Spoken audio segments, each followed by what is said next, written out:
My name is Stella Frost. I'm 32. She's independent because she's not really part of this family, my father muttered into his whiskey glass. And then, when my uncle asked what he meant, he looked straight at me and said it louder. I'm done pretending. She's not my daughter. 31 guests. Thanksgiving dinner. My grandmother's house. That was last November. My stepmother was already holding a tissue before he even opened his mouth. I didn't notice that detail until later. What I noticed was the silence, and then the chaos. A fork dropping. My 7-year-old cousin asking, "Why is Uncle Richard yelling?" 2 aunts standing up to clear plates because they didn't know what else to do. But what none of them knew, what my stepmother had spent 2 years making sure no one would ever find, was sitting inside a dusty shoebox in the hallway closet, 10 feet from where I sat. My grandmother had put it there before she died. She told me once, "Don't go looking for trouble. But if trouble comes to you, that's where your answer is." Before I go on, please take a moment to like and subscribe, but only if you genuinely connect with this story.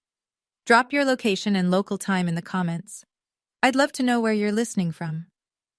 Now let me take you back 19 years, to the week my mother was buried, and the first time everything started to change. I was 13 when we buried my mother. Ovarian cancer. 8 months from diagnosis to funeral. I remember standing at the edge of the casket in a black dress my mother had picked out for my 8th grade dance because nobody thought to buy me something for a funeral. My father stood 3 feet to my left.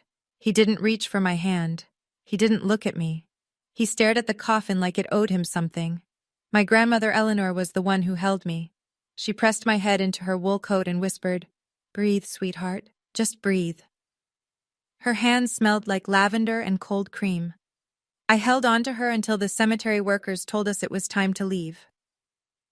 4 months later, my father brought a woman home. "This is Diane he said. "A friend from work." Diane had a daughter, Lauren, 9 years old, blonde curls, front teeth still coming in. She smiled at me like we were going to be best friends. My father picked Lauren up and carried her to the car. He hadn't carried me since I was 8. Within 6 weeks, Diane moved in. Within 8, my bedroom on the 2nd floor, the one with the window that looked out over the maple tree my mother planted, became Lauren's. "She's younger," Diane explained, folding Lauren's pink comforter onto my old bed. "She needs the sunlight." I moved to the basement. Concrete walls. 1 window at ceiling height. I taped my honor roll certificate next to the light switch because there was nowhere else to put it. My grandmother came to visit that October. She walked through the house slowly, looking at everything. When she saw the basement, she stood in the doorway for a long time. Then she looked at me and said, very quietly, "Remember, this is my house. Nobody's pushing you out of it." I didn't understand what she meant. Not then. I was 15 the first time I heard it. Late on a Tuesday, school project kept me up past 11. I padded upstairs for water and stopped at the kitchen doorway because the light was on, and Diane's voice was low, careful, the voice she used when she wanted something. "Have you ever really looked at her, Richard?" My father was sitting at the table, beer in front of him, tie still on. "She doesn't have your jaw. She doesn't have your eyes." Silence. Just the refrigerator humming. "Margaret was lonely those years you traveled for work. You were gone 3-4 weeks at a time. A woman gets lonely, Richard." My mother's name in Diane's mouth sounded wrong, like a stranger wearing her clothes. My father said nothing. He didn't defend my mother. He didn't defend me. He just sat there, peeling the label off his beer, and let the words settle into him like rain into dry soil. From that night on, he stopped looking me in the eyes. I didn't know why. I thought I'd done something. I thought maybe I reminded him too much of Mom, that seeing my face hurt him. So I tried harder. Cooked dinner 3 nights a week, kept my grades perfect, cleaned the kitchen without being asked, volunteered for every errand nobody wanted. None of it worked. And Diane kept planting. Not to me, never to my face. She whispered to aunts at cookouts, dropped hints at Christmas. Always indirect, always deniable. Richard's been having such a hard time. He looks at Stella and just shuts down. I try to help, but it's not my place. She never said the words out loud. She didn't have to. She built the story like weather. Slow, steady, impossible to point at, but impossible to ignore. That Christmas, Lauren had 12 gifts under the tree. I had one, a scarf. The tag said from Dad, but the handwriting was Diane's. When I was 18, I asked my father for help with college. We were on the porch, a Sunday. He was reading the paper. I'd rehearsed the conversation 6 times in the basement mirror. Dad, I got into the nursing program at UConn. I was wondering if— I'll think about it, he said. Didn't look up. 1 week later, Diane announced at dinner that Lauren would be attending Whitfield Academy, a private prep school 40 minutes north. Full tuition, uniforms, a new laptop for orientation. My father smiled at Lauren across the table. You're going to do great, kiddo. I never got an answer about UConn.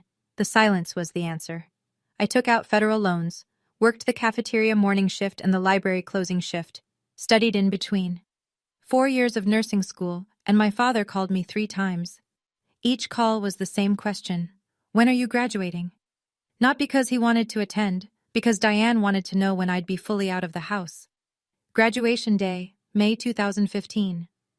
I walked across the stage in a white coat. My father wasn't there. He and Diane had flown to Florida for Lauren's high school graduation the same week. They chose hers. But in the 3rd row, dead center, clapping louder than anyone in the auditorium, my grandmother. Afterward, she took me to lunch. Grilled cheese and tomato soup at the diner she'd been going to for 40 years. She slid a small box across the table. Inside was a gold pendant necklace. Simple, delicate, warm from her pocket. This was your mother's, she said. Wear it close. I've worn it every day since.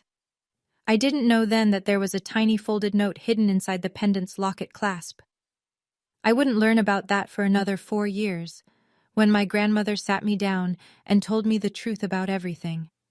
My grandmother died on a Thursday in March, 2 years before the Thanksgiving that changed everything. I found out 2 days late. My phone rang Saturday morning, Aunt Ruth, voice shaking. Honey, Eleanor passed Thursday night, peacefully, in her sleep. When's the funeral? Silence. Then, it was yesterday, Stella. I drove 6 hours. When I got to the house, my grandmother's house, the one she'd lived in for 51 years, the one where 3 generations of Frosts had eaten Sunday dinners, the funeral flowers were already wilting on the porch. Diane opened the door. Oh, Stella, we tried to call. She hadn't tried. I asked to go into my grandmother's room, just to sit, just to be near her things. Diane stepped into the doorway. Not blocking, positioning. Eleanor's things are being sorted. We'll let you know if there's anything for you. I looked past her into the kitchen. On the counter, half hidden under a grocery circular, I saw a manila envelope. The return address read, Alderman and Associates, in dark blue type, a law office. Diane followed my gaze. Her hand moved, casual, practiced, and slid the envelope under a stack of mail, like tidying up, like nothing. When's the will being read? I asked. There's no formal reading, Diane said. Richard spoke with the lawyer. Eleanor left the house to him, that's all. Relatives filtered through that week. Nobody questioned it. Richard was the only son. It made sense. But driving home, I kept hearing my grandmother's voice from years ago, standing in that basement doorway. This is my house. I passed the hallway closet on my way out. My hand touched the doorknob, held it for a second. Then I let go. I thought my grandmother was gone. I thought whatever she'd been keeping didn't matter anymore. I was wrong about that too. I need to go back 3 years before my grandmother died, to 2019, to the day she told me the truth. My grandmother was 77 that year and sharp as a blade. She organized a family health screening. Heart disease ran deep in the Frost line. Her husband, my grandfather, had died of a massive coronary at 61. She wanted everyone tested. She booked a Saturday at Dr. Perkins' family practice. Richard came. I came. Aunt Ruth drove up from Hartford. A few cousins. We all gave blood and saliva samples for a cardiac risk panel. Richard signed his consent form between bites of a donut from the waiting room. Routine. Uneventful. 2 weeks later, my grandmother asked me to come to her house. Alone. She was sitting at her kitchen table with 2 cups of tea already poured.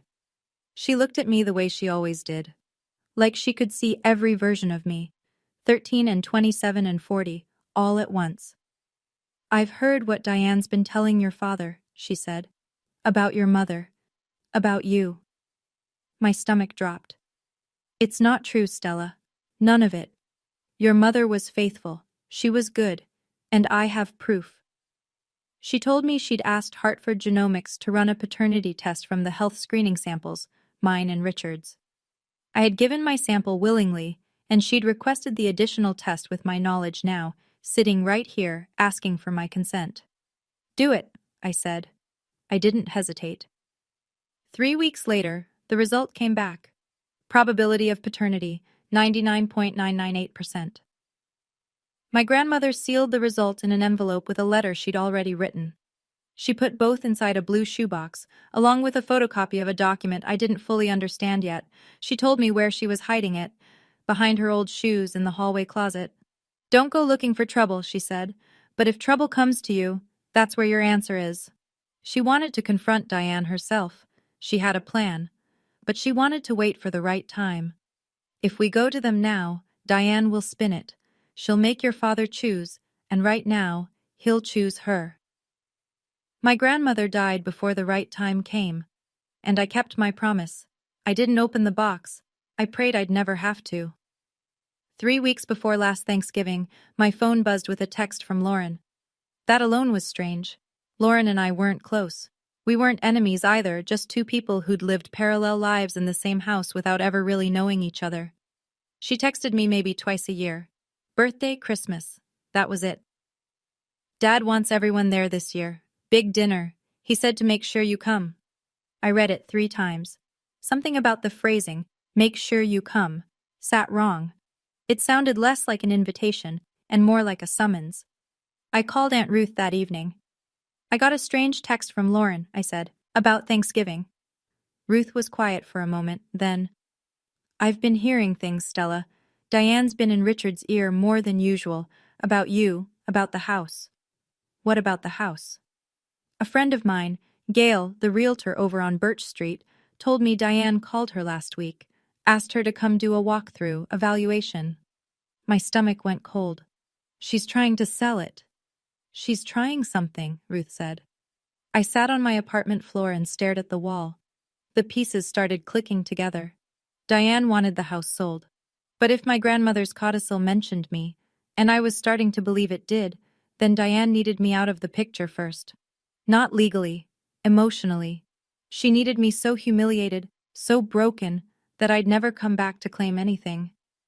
"Eleanor told me about that box too," Ruth said quietly. "She said if things got bad enough, I should remind you." "I remember where it is." "Then go to Thanksgiving, Stella. But go early." I almost said no. I almost stayed home and let them have their dinner and their lies. "And Ruth?" "I'm coming too," she said. "I wasn't invited, but I'm coming, because I promised your grandmother." Thanksgiving Day. I pulled into the driveway at 2:30, a full half hour before guests were expected. The November air was sharp, and the house looked like a magazine cover. Diane had hired someone to hang garlands across the porch railing. White lights threaded through the boxwoods, a wreath on every window. It looked beautiful. It looked like a stage. I walked up the porch steps carrying a bottle of wine, like every year, simple burgundy knit dress, my grandmother's pendant against my collarbone, hair down, no armor except the truth I was praying I wouldn't need. Diane opened the door before I knocked. "Stella, so glad you could make it, sweetie." She pulled me into a hug, held my shoulders a beat too long. Her smile was wide, but her eyes were scanning, checking me, reading me, the way she always did. Then she steered me left toward the kitchen. "Come help me with the cranberry sauce." I looked right as we passed the hallway. The closet door, plain white, brass knob, was 8 steps away. I could see the edge of the shoe rack through the gap under the door. 8 steps. But Diane's hand was on my back, guiding me in the other direction. In the kitchen, caterers were plating appetizers. Diane had gone all out, chafing dishes, cloth napkins, real silver. This wasn't a family Thanksgiving. This was a production. I glanced through the kitchen doorway into the living room. Richard sat in the recliner by the window, staring at nothing. A glass of Maker's Mark in his hand, at 3 in the afternoon. "Hi, Dad." He turned his head, looked at me, something flickered, and then went out. "You came," he said. "Not, I'm glad. Not, you look nice. Just confirmation. Like checking a name off a list." Cars were pulling into the driveway, doors closing, voices on the porch. I hadn't reached the closet yet. By 3:15, the house was filling up. Cousins I hadn't seen in a year. Richard's golf buddies, Diane's friends from her book club. 2 women I'd never met, both overdressed, both laughing too loud at everything Diane said. I waited. At 3:20, Diane was deep in conversation with the caterer about the gravy boat. Lauren was in the dining room adjusting place cards. Richard hadn't moved from his chair. I wiped my hands on a dish towel. "Bathroom," I said to no one in particular. The hallway was empty. Just coats on hooks, the umbrella stand, and the closet at the far end. I walked normally, didn't rush. My pulse was in my throat. I opened the closet door. Winter coats, scarves on the top shelf, and on the floor, my grandmother's shoes, orthopedic flats in beige and navy, lined up neatly, untouched since she died. No one had cared enough to move them. I knelt and reached behind the back row. My fingers touched cardboard. Dusty, cool. The corner of a box. I pulled it out. Faded blue. A Nike logo half worn off the lid. It looked like nothing. An old shoebox that belonged in a donation pile. That was the point. My grandmother had hidden the most important thing in the most ordinary place. Something inside shifted when I tilted it. Light, paper, footsteps. Lauren appeared at the end of the hall. "Oh, hey Stella, you okay?" I slid the box back. "Yeah, just looking for a hanger for my coat." She nodded and moved on. I counted to 10, pulled the box out again. This time, I didn't put it back. I tucked it behind my grandmother's old winter coat, the long wool one that still hung on the far hook, still carrying a ghost of her lavender perfume. I closed the closet door and walked back to the kitchen. Diane looked up from the stove. "You were gone a while." "Line for the bathroom." She studied me for 1 second, then turned back to the turkey. My heart was hammering, but the box was safe. And I was praying, hard, that I'd never have to open it. At 4 o'clock, Diane called everyone to the table, and I saw what she'd done. Place cards, calligraphed, cream cardstock with little gold leaves pressed into the corners. She must have spent hours on them, or paid someone to. Richard was at the head, Diane on his right, Lauren on his left, in the seat that, in my grandmother's time, had always belonged to the eldest child. I found my name at the far end, wedged between 7-year-old cousin Oliver and a woman named Brenda, who turned out to be Diane's Pilates instructor. 32 place settings. This wasn't a family dinner. This was a courtroom, and the jury was already seated. Aunt Ruth arrived at 4:05. I heard the front door open and Diane's voice go sharp for exactly 1 second before resetting to hostess mode. "Ruth, what a surprise!" "I'm sure it is," Ruth said. She was already pulling a chair from the hall closet area and wedging it between 2 cousins near the middle of the table. Nobody argued. You didn't argue with Ruth Calloway. She was 78, 5'2", and had a gaze that could stop traffic. Richard stood to say grace.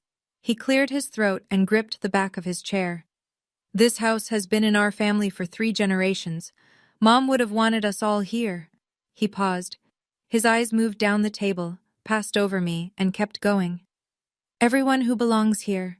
I felt Ruth's eyes on me from 6 chairs away. Under the table, Diane's hand moved to Richard's forearm. A small squeeze. A nod so slight you'd miss it if you weren't watching. I was watching. Richard reached for his glass. His 4th whiskey. It wasn't even 4:30. Pastor Thompson, seated to Diane's right, special guest, folded his hands and bowed his head. Everyone bowed theirs. I didn't. I was looking at the hallway closet door. The turkey was carved. Plates were full. The noise of 32 people eating and talking settled over the table like a warm fog. For 45 minutes, nothing happened. Diane told a long story about Lauren's promotion. Regional manager at 23, the youngest in her company's history. Everyone clapped. Richard beamed. Then someone's wife, Carol, I think, married to Cousin Dennis, turned to me from across the table. "What about you, Stella? How's the hospital?" Before I could answer, Diane leaned in, sweet, helpful. "Oh, Stella keeps to herself. She's always been independent." She said the word like it meant something else. "I'm fine, thank you," I said. "ER keeps me busy." The conversation moved on, for about 3 minutes. Uncle Gary, 2 beers deep, looked at my father from across the table. "Richard, you all right? You look like you've got something on your mind." My father stared at his plate. "I'm fine." Diane put her hand on his arm. She leaned close, but her whisper carried the way whispers do in quiet rooms, perfectly audible to anyone paying attention. "It's okay, honey. You don't have to carry it alone tonight." I felt my spine straighten. Ruth set her fork down. "Let the man eat in peace." Diane looked at Ruth the way a cat looks at a closed door. "Ruth, this is a family matter. I am family." 3 seconds of silence. The kind where everyone suddenly becomes very interested in their mashed potatoes. Then Richard picked up his whiskey glass and drained it. He set it down hard. The sound cut through the table noise like a gunshot. Every head turned. He pushed his chair back, and he stood up. My father stood at the head of the table with both hands flat on the wood, the way a man stands when he's trying to keep himself upright. Someone's wife said, "Richard, sit down. Have some pie." He didn't sit. "I've been carrying something a long time," he said. His voice was thick, unsteady, whiskey and 18 years of Diane's voice in his ear. "She's independent because she's not really part of this family." The words landed like a slap. Carol stopped chewing. Dennis put his fork down. "Uncle Gary." "What are you talking about, Rich?" My father looked at me, right at me, and I saw it. A flicker. Just for a half second. The father I remembered from before. The one who used to carry me on his shoulders through the apple orchard. His eyes were wet, and his jaw was tight. And I could see he knew, somewhere deep, that what he was about to say was wrong. He said it anyway. "I'm done pretending. She's not my daughter. Margaret wasn't faithful. I've known for years." The room cracked open. A fork hit a plate. Oliver, 7 years old, sitting right next to me, tugged his mother's sleeve. "Why is Uncle Richard yelling?" 2 of my aunts stood up simultaneously and started clearing dishes. Not because it was time, because they didn't know what else to do with their hands.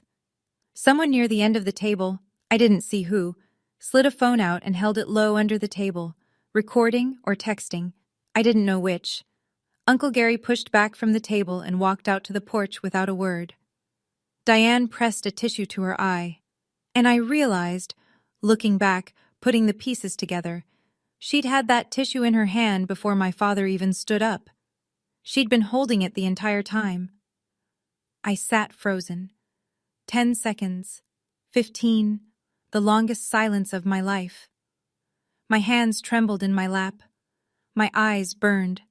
The whole room was watching me, waiting for me to cry, to scream, to run. Then I felt it. The pendant.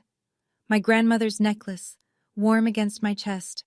I put my napkin on the table. I pushed my chair back.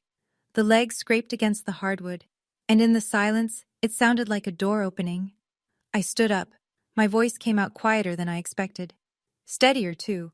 Not because I was calm, because everything inside me had gone still the way the air goes still before a storm. "If we're being honest tonight, Dad, then let's all be honest." I stepped away from my chair. The room tracked me. 31 pairs of eyes, forks suspended, napkins frozen mid-dab. My shoes on the hardwood were the only sound. 1 step, 2 steps, past the empty chairs, past Cousin Dennis and his wife, past Diane's Pilates instructor, who was already reaching for her purse. "Stella, where are you going?" Diane's voice, still sweet, but underneath it, a hairline crack. I'd never heard that crack before. I didn't answer.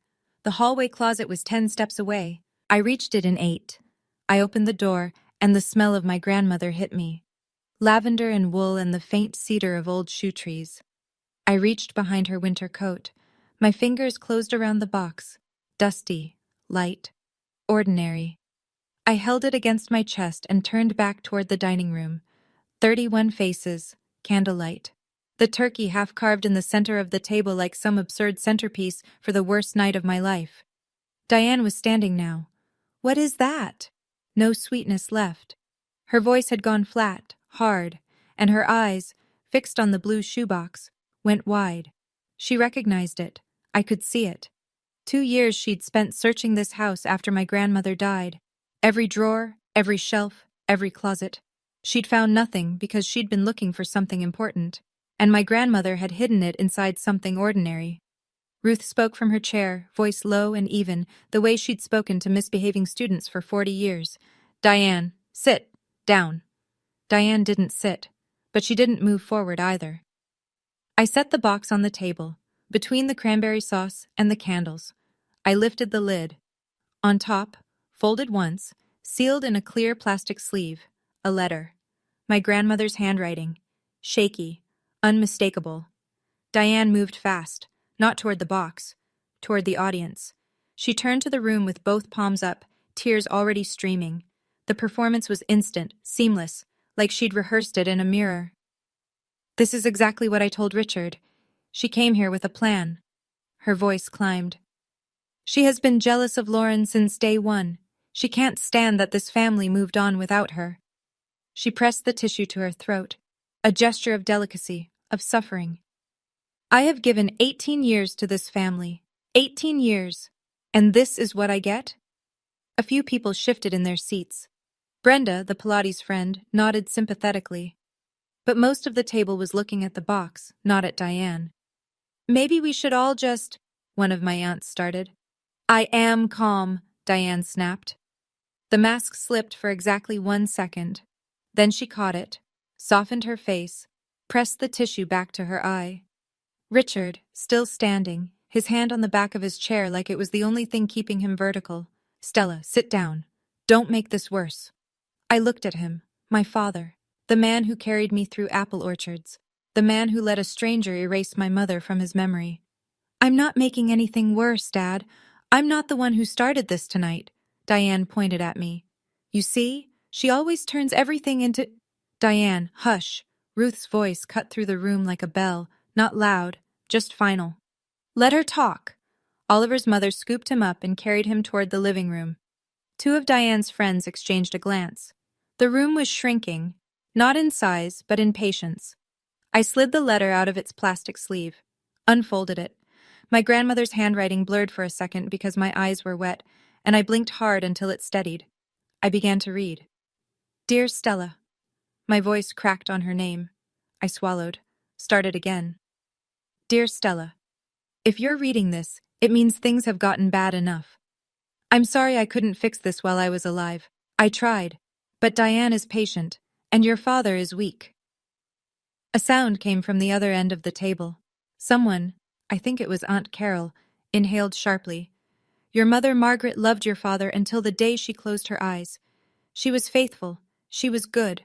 The things Diane has been whispering about her. I heard them. All of them. I had to stop. Breathe. The words were my grandmother's. But the anger behind them was mine too. Anger for my mother, who couldn't defend herself.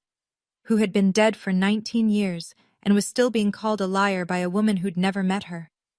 And I will not let a dead woman be slandered in her own home.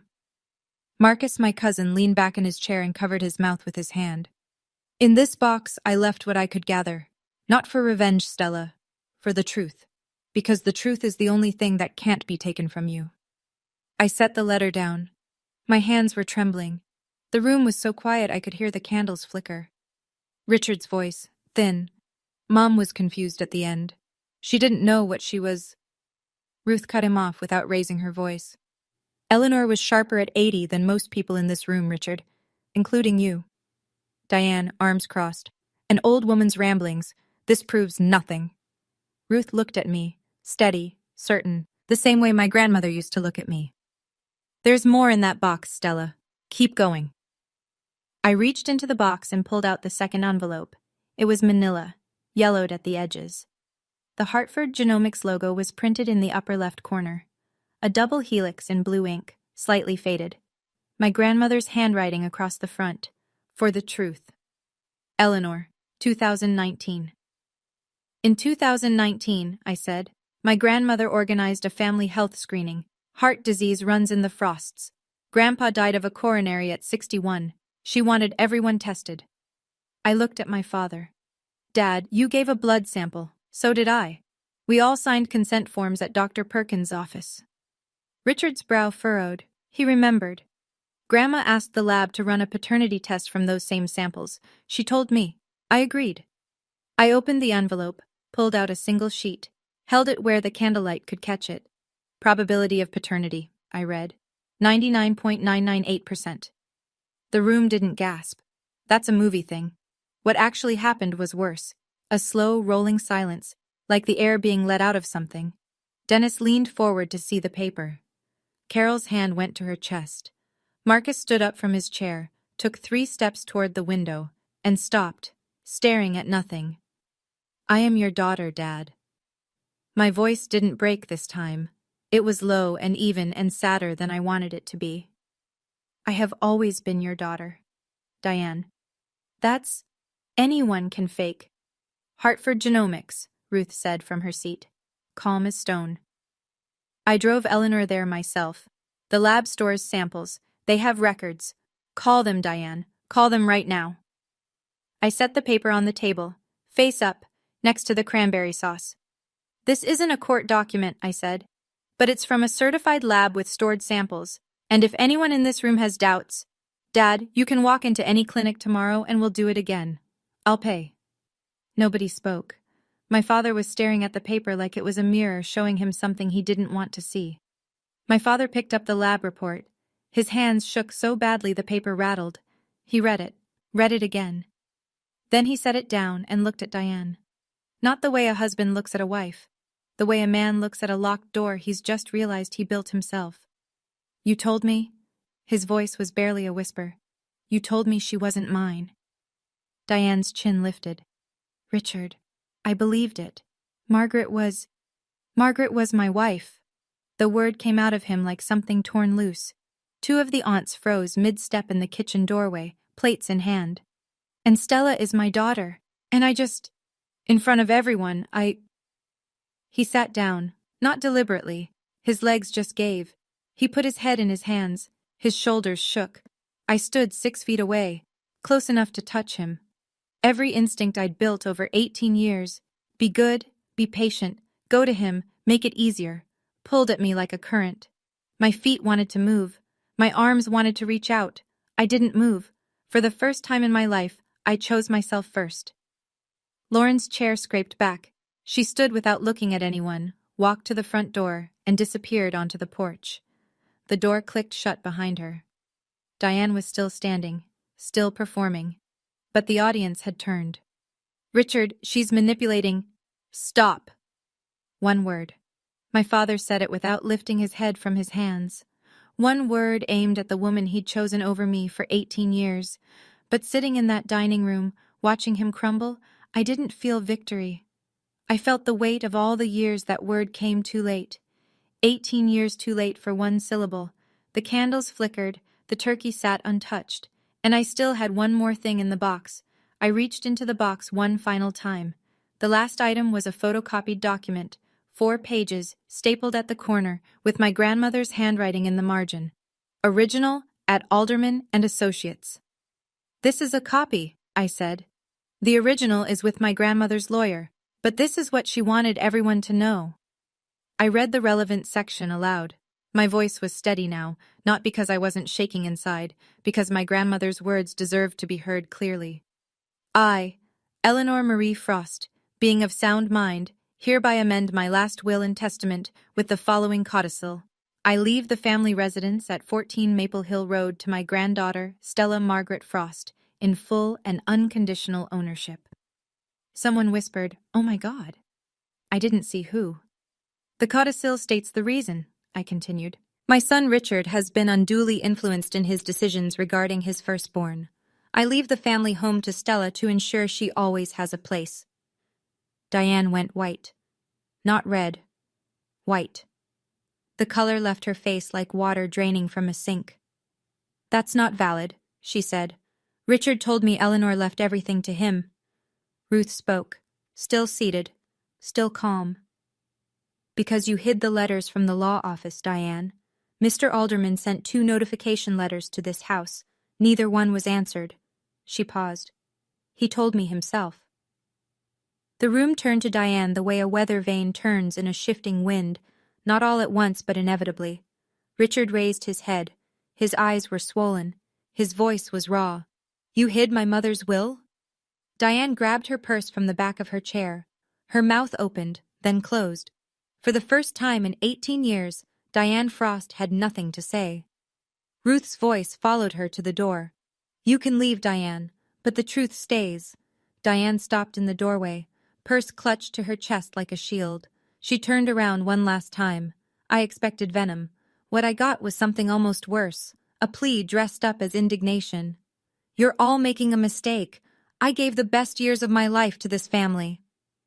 Marcus, who had been standing by the window with his arms crossed since the DNA result, shook his head slowly. Diane, come on.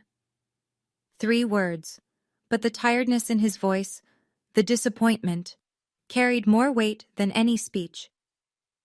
One of my aunts picked up a serving dish and walked into the kitchen without looking at Diane. Another followed. Not dramatic, not confrontational, just done. The way Midwestern women end things, by quietly refusing to be in the same room.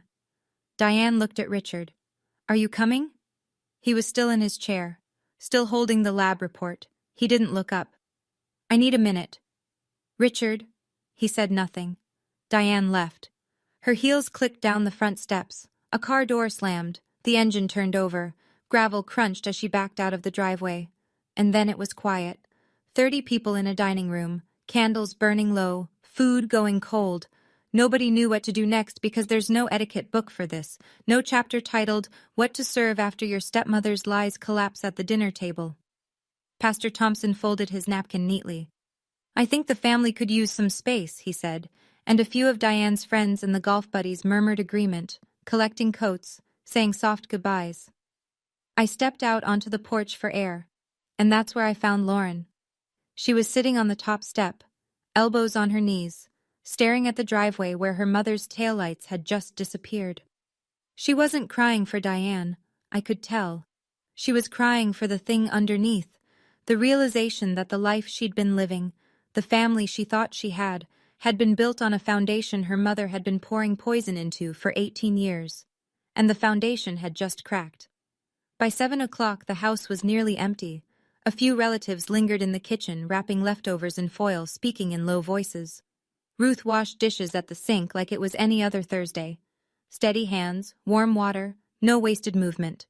I sat on the bottom step of the staircase with my phone in my hand. I'd already dialed the number printed on the codicil's cover page. Gerald Alderman, attorney at law. It rang 4 times. Voicemail. An older man's voice, unhurried.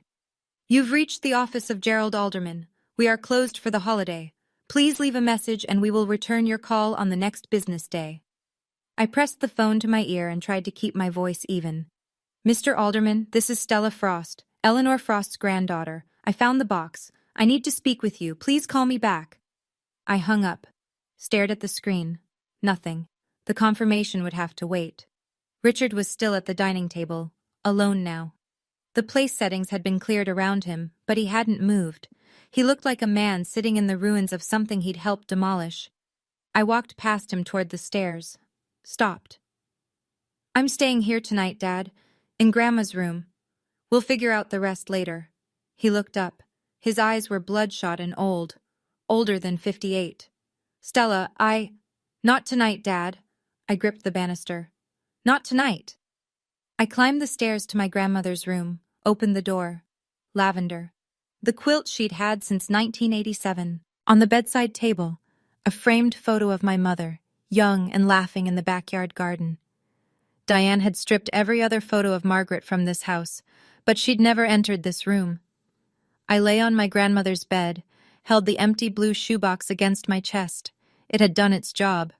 But I didn't sleep, not because of the silence, because of the question circling my head like a bird that wouldn't land. Why did it take 18 years and a piece of paper for my father to look at me? My phone rang at 8:14 the next morning. I was already awake, hadn't really slept.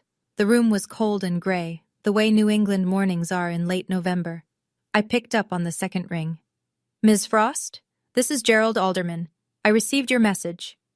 His voice was warm, measured, the voice of a man who'd practiced law for 40 years and never once rushed through a sentence. "I've been expecting this call," he said. "Not today specifically, but eventually. Your grandmother told me it would come." I sat up, pulled the quilt around my shoulders. "Is it real? The codicil? Is it valid?" "It is. Eleanor executed it in my office on September 14th, 2020. 2 witnesses, both members of my staff, neither related to the family, notarized. She also signed a capacity declaration, and I personally documented her mental acuity at the time of signing." He paused. "I sent 2 notification letters to the house after her passing. Neither was returned. Neither was acknowledged. I suspected interference, but I had no proof until now." "Diane intercepted them," I said. "That's consistent with what I suspected, and it's something the probate court will take seriously." I exhaled. The air left my chest in a way that felt like something unclenching. What do I do now? "Come to my office Monday. We file the transfer through probate. It may take a few weeks, possibly a couple of months, but the documentation is thorough, Stella. Your grandmother made certain of that." I looked out the window, the backyard, my mother's garden, overgrown now, mostly dead stalks and bare soil. But the boxwood border she'd planted 25 years ago was still standing. "Thank you, Mr. Alderman." "Don't thank me." A pause, a softening. "Thank Eleanor. She did all the hard work." I hung up, set the phone on the quilt, pressed my palms against my eyes until the tears stopped. Then I went downstairs to make coffee, because the world keeps going, even after it breaks. 2 weeks later, this is what the wreckage looked like. Diane hired a lawyer. The lawyer reviewed the codicil, 2 independent witnesses, notarization, capacity declaration, county filing, and declined to take the case. There was nothing to contest. My grandmother had built her paperwork like a fortress. Diane called Pastor Thompson next, asked him to sit down with me and talk about forgiveness and family unity. Pastor Thompson told her, politely but clearly, "I was there, Diane. I think the person who needs guidance right now isn't Stella." In the church, the Whisper Network reversed direction.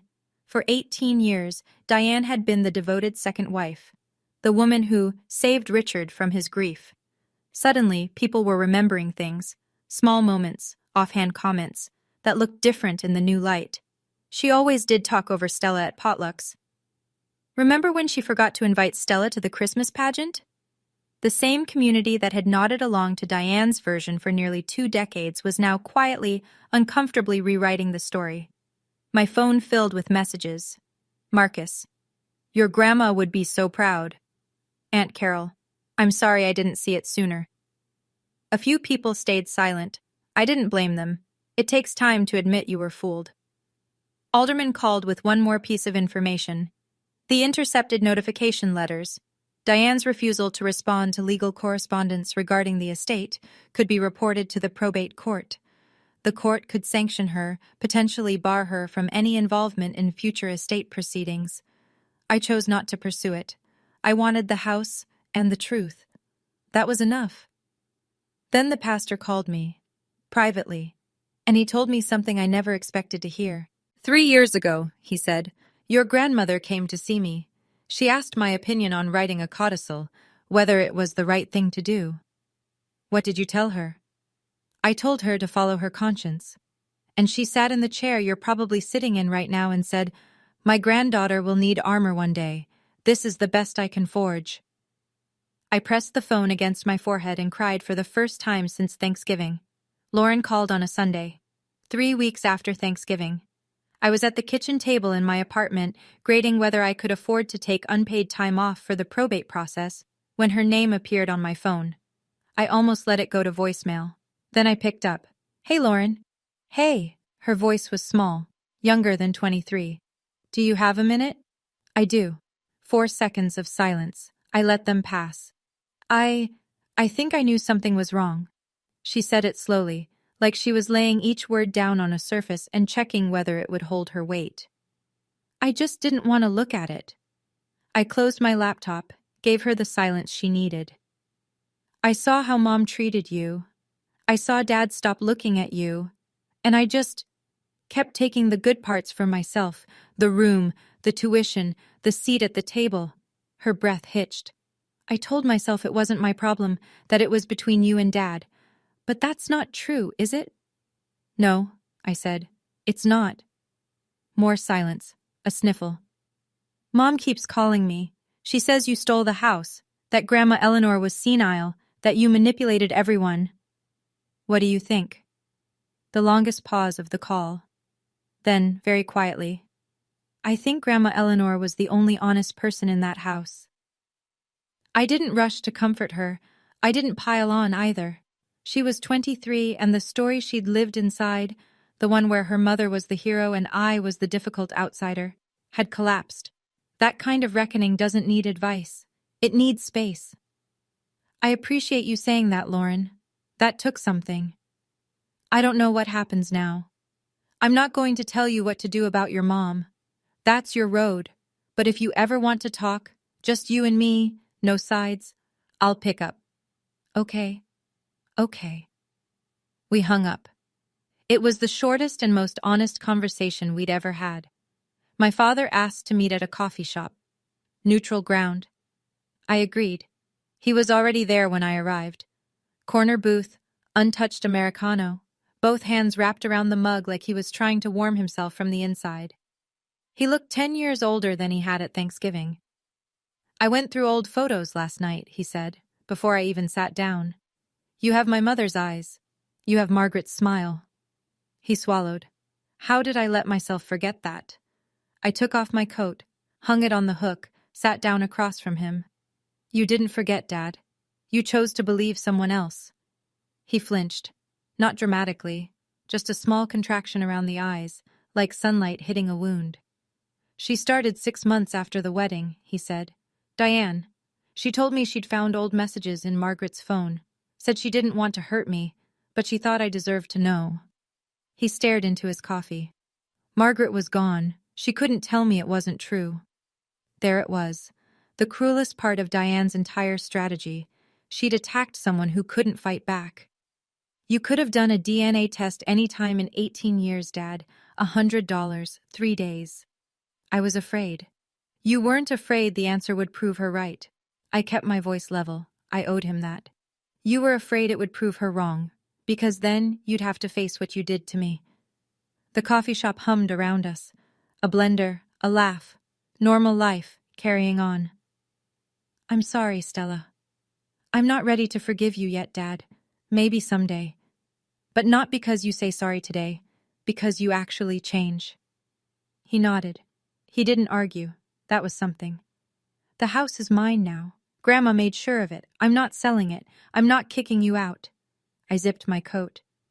But Diane's lies are not welcome in that house anymore. And if you want to be in my life, you have to earn it, starting now. I left money for both coffees on the table, walked to the door, didn't look back, not out of cruelty, out of self-preservation.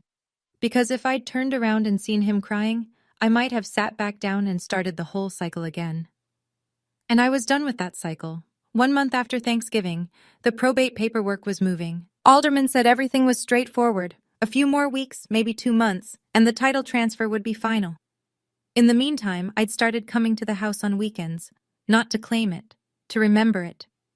I spent a Saturday cleaning my grandmother's room.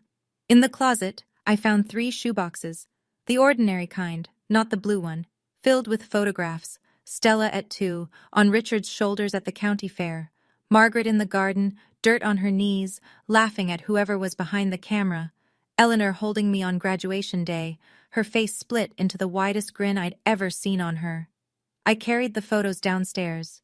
The living room wall, the one above the fireplace, was bare. Diane had replaced every family photo with her own choices years ago, landscapes, generic prints, nothing with a face. I hung Margaret's photo first, center of the wall. My mother, 30 years old, standing in the backyard with sunlight in her hair. Then Eleanor beside her. Two women who loved me when the world made it hard to. I called Ruth from the kitchen. Thank you, Aunt Ruth, for keeping your promise. Oh, hush.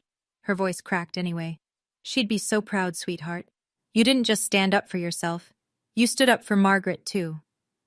Richard was still in the house, sleeping on the ground floor. Stella's condition. Diane does not set foot in this home. He'd agreed without argument. He'd started seeing a therapist. Pastor Thompson had made the referral. Whether it would change anything, I didn't know. That was his road.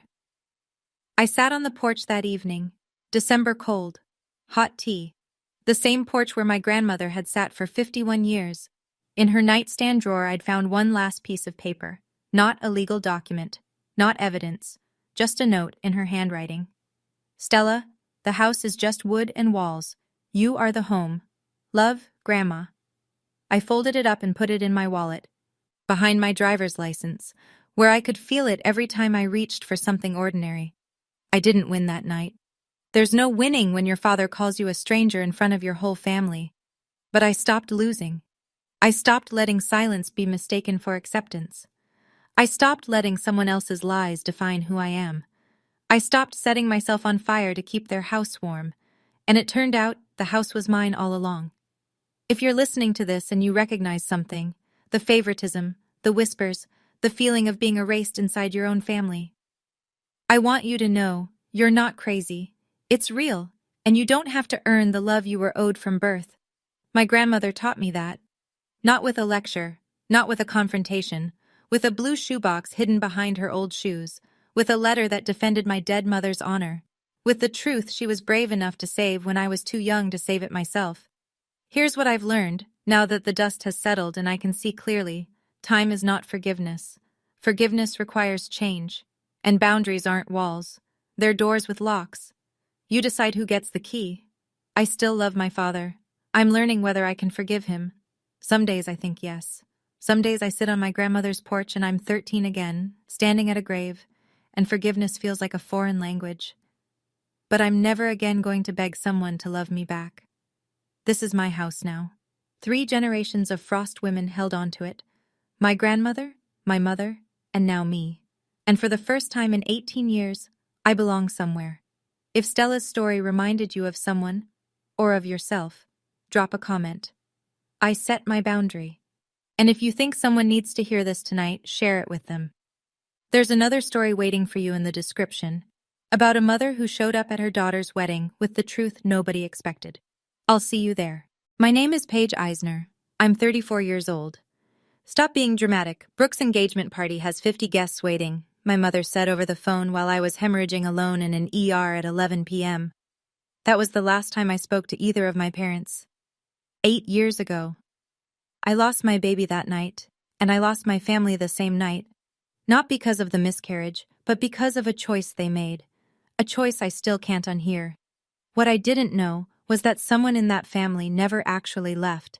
For 8 years he was there, in the back row of every graduation, behind every anonymous gift, inside every envelope I thought came from a scholarship fund. I just didn't know. Not until a 6-year-old girl showed up on my doorstep last Christmas Eve, holding a handmade photo album. Before I go on, if this story resonates with you, please take a moment to like and subscribe, but only if you genuinely connect with it. And drop a comment telling me where you're watching from and what time it is right now. Now let me take you back to the winter of 2017, the night everything shattered. I need you to understand something first. Before the hospital, before the silence, before all of it. I was 26, working night shifts at a county hospital outside of Hartford. I'd just finished my RN program, top of my cohort, 3 job offers on the table. The day I got my nursing pin, I called my mother. She picked up on the 4th ring. Mom, I did it. I graduated. There was a pause. Then, oh, that's nice, honey. Listen, can you switch your shift on Saturday? Brooke needs someone to drive her to her final dress fitting, and I have my book club. I said, sure, Mom, I'll figure out my shift. That was the pattern. That was always the pattern. My sister Brooke was 4 years older, and in my mother's universe, she was the son. Linda Eisner, that's my mother, posted Brooke's photos on Facebook like a campaign manager, Brooke's engagement, Brooke's new house, Brooke's hair appointment. Every caption read the same. My pride and joy. I don't think I ever appeared on her page. Not once. My father, Richard, was a quiet man, an accountant who came home at 5:30, ate dinner at 6, and disappeared into the garage to listen to baseball on a portable radio. When my mother talked over me at the dinner table, he'd look at me from across the mashed potatoes with this expression, like he was trying to apologize with his eyes. But he never opened his mouth, not once. I used to think being the quiet one meant being the strong one. That if I just kept my head down and worked harder, eventually they'd see me. I was wrong about that. That fall, I found out I was pregnant. 10 weeks. I did the math sitting on my bathroom floor at 2 in the morning, still in scrubs, a plastic test balanced on my knee. The father, his name doesn't matter for this story, had left 3 weeks earlier. Packed a bag while I was on a double shift, texted me the word sorry, and blocked my number. I didn't even get a conversation. So there I was, 26, alone, pregnant, and I decided to keep the baby. I wasn't naive. I knew it would be hard, but I also knew I could do hard.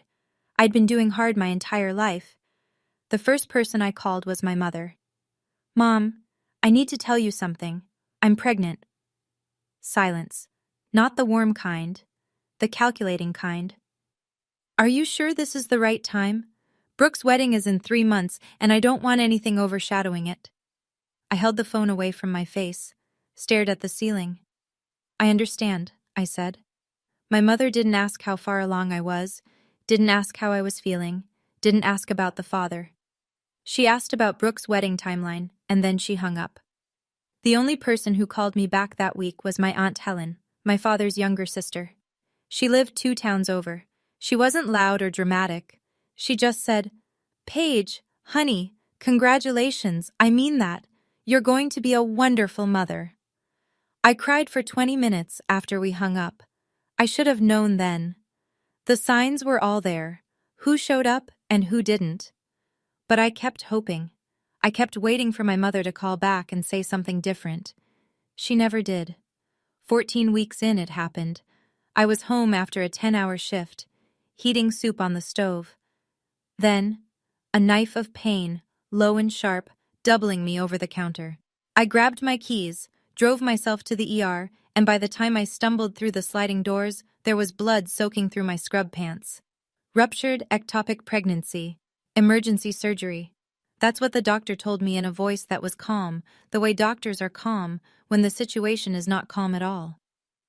We need to operate now, Paige. Is there someone we can call? I called my mother. It was 11 p.m. on a Saturday.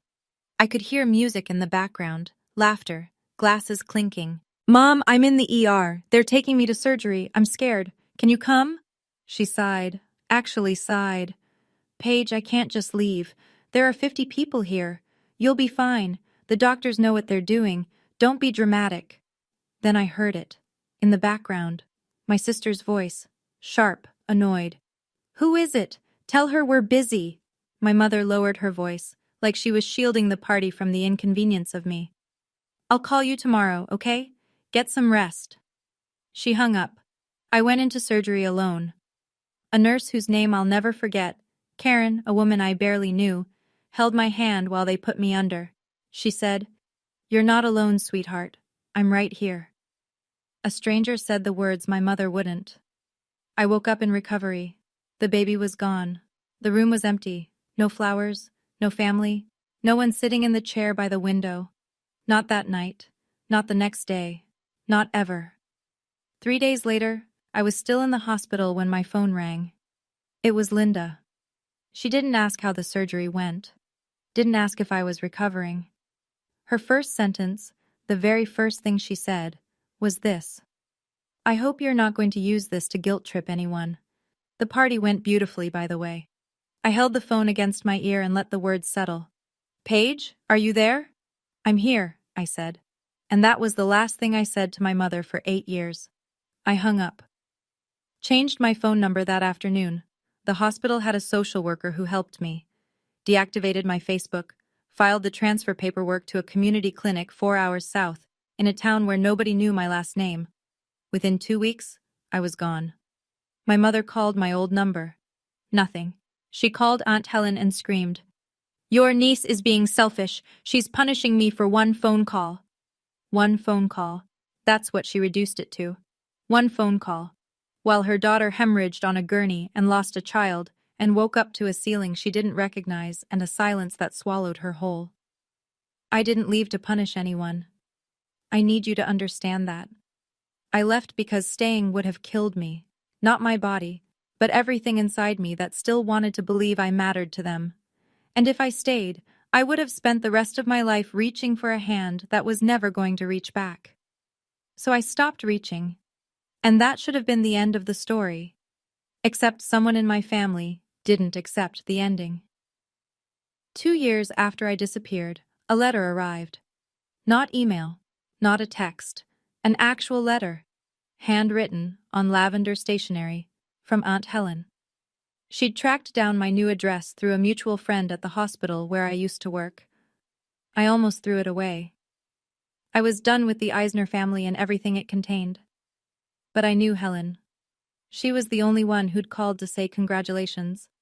So I opened it. The first paragraph was warm. She hoped I was doing well. She missed me. She was proud of me. The second paragraph made my hands shake. Your mother has been telling people you left because of a mental health crisis. She wrote a letter to Pastor Thomas at Grace Community Church. She told him you'd been diagnosed with a severe personality disorder. She said you were a danger to yourself and that you disappeared in the middle of the night without explanation. I read it twice to make sure I wasn't imagining it. Linda hadn't just let me go. She'd rewritten the story. She'd turned my survival into her tragedy. Helen wrote that Linda now hosted monthly family dinners, invited all the aunts, uncles, cousins, and at each one, she'd pause before the meal and ask everyone to bow their heads for Paige, a full minute of prayer. For me, the daughter who hadn't been diagnosed with anything, the daughter who left because her mother chose a party over her life. Everyone believes her, Helen wrote. She's very convincing. At the bottom of the letter, one more line, almost a footnote, easy to miss. Your father asked me to keep the original letter your mother sent to Pastor Thomas, just in case. I didn't understand what that meant. Not yet. I kept going. That's the thing nobody tells you about cutting off your family. The world doesn't stop. Your alarm still rings at 5 a.m. Your patients still need you. The rent doesn't care that you cried in the shower for 40 minutes. So I worked. I studied. I applied to a nurse practitioner program at the state university and got in on the first try. For 2.5 years, I worked full-time and went to school full-time. I drank more coffee than water. I slept in the break room between shifts. I told no one about my family because there was nothing to tell. They didn't exist in my new life. The day I graduated, walked across that stage, Master of Science in Nursing, Nurse Practitioner Certification, I looked out at the audience. Rows and rows of families. Mothers crying, fathers holding flowers, siblings waving phones. My row was empty. I'd told myself it didn't matter, that the degree was for me, not for an audience. And that was true. But it was also true that I scanned every row, back to front, looking for a face I recognized. I didn't find one. I smiled, shook the dean's hand, and told myself, this is enough. I got a job at a community health clinic, treating uninsured patients, running the women's health program. My coworkers became my people. I bought a small apartment, put a plant on the windowsill, adopted a cat named Olive. Every Christmas, I signed up for the overnight shift, 12 hours. It was easier than sitting alone in my apartment, listening to other people's celebrations through the walls. I built a life I'm proud of, but there are nights, especially in December, when the silence in my apartment feels louder than anything. What I didn't know was that at my graduation, someone was sitting in the very last row. I wouldn't find out for another 6 years. Fast forward, Christmas Eve, this past year. I'm 34. I live in a small Connecticut town where the main street has a bakery, a hardware store, and a church with a bell that rings on the hour. My apartment is on the second floor of an old Victorian, creaky stairs, drafty windows, but the light in the morning is beautiful. I just finished a 10-hour shift at the clinic. Flu season. Every room full. I came home, peeled off my jacket, and poured myself a glass of wine I'd been thinking about since noon. My Christmas tree was small, 3 feet, tabletop, pre-lit. I'd hung exactly 7 ornaments. Olive the cat was asleep underneath it. Snow was falling outside, soft, the kind that makes everything quieter. My phone buzzed. Aunt Helen. Merry Christmas, sweetheart. I have something I need to tell you, but it has to be in person. Can I stop by tonight? I stared at the message. Helen had respected my space for years. She sent birthday cards, the occasional letter. We spoke on the phone every few months, short, warm conversations. She never pushed. She never mentioned my parents unless I asked. For her to want to come in person on Christmas Eve, something was different. Of course, come whenever you're ready. I put the kettle on, straightened the pillows, tried to ignore the knot forming at the base of my throat. At 7 p.m., the doorbell rang. I walked to the door, turned the handle, and looked out. But it wasn't Aunt Helen standing there. I looked down and saw a pair of brown eyes I had never met staring up at me.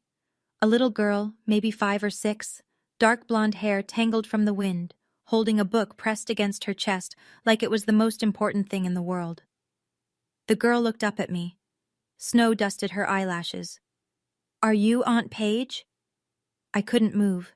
I couldn't speak. No one had called me aunt in 8 years. No one in my family had called me anything in 8 years. "Are you Aunt Paige?" she asked again, smaller this time, like she was afraid she had the wrong door. Yes, I'm Paige." She held out the book. "Grandpa said to give this to you. He said you'd know what it means." My hands took it before my brain caught up. It was heavy, leather-bound, cracked at the spine, held together with a rubber band. On the cover, in shaky handwriting I recognized instantly, my father's. 3 words. For Paige, everything. Behind the girl, a car door opened. Aunt Helen stepped out, wrapped in a wool coat, her face red from crying, or cold, or both. She walked up the steps slowly. She looked 10 years older than the last time I'd seen her. "Her name is Lily," Helen said. "She's Brooke's daughter, your niece." The air left my lungs. "And before you say anything, your father made that." She pointed to the album in my hands. "All of it. Every page. He asked me to bring her tonight because—" Helen's voice broke. She pressed her fist to her mouth, steadied herself. "He's not well, Paige. He's in the hospital. His heart." I looked at Lily. She had Brooke's chin, Brooke's small ears, but her smile, shy, a little crooked, waiting for permission. That was Richard's smile. My father's smile, standing on my doorstep on Christmas Eve. "Come inside," I said. "Both of you, come inside." I sat on the floor, the album on my lap, and opened the first page. The first photograph was blurry, taken from too far away, slightly crooked, the kind of picture someone takes when they don't want to be seen taking it. A graduation stage, navy and gold banners, a woman in a cap and gown shaking a hand at a podium. Me, my NP graduation, 2 years ago. I looked closer. The photo was taken from the back of the auditorium, the very last row. I could see the curve of empty seats around whoever was holding the camera. My father had been there. I turned the page. A photo of me standing outside the clinic, laughing with my coworker Maria, coffee in hand, taken from across the street. Through a car window, I think. There was a faint reflection in the corner. Next page, a bank transfer receipt. $200, sent monthly, for 48 months. From the account of Helen Eisner. But in pencil, in my father's hand, a note in the margin. From Dad. My throat closed. Those payments. I'd received them through a financial aid office. I thought they were part of a loan repayment assistance program for rural healthcare workers. I'd even written a thank you letter to the program administrator. That money, every single dollar, came from my father. I turned another page. Christmas cards, 5 of them, 1 for each year, handwritten, unsigned, unmailed. Every single one began the same way. "Dear Paige, I'm sorry I'm not brave enough to send this. The last photo in that section, me, outside the mobile clinic van, handing a flu shot to an elderly woman, and in the far background, barely visible, standing near a parked truck in a winter coat, a man, alone, watching. My father. I closed the album, put my hand over my mouth, and broke.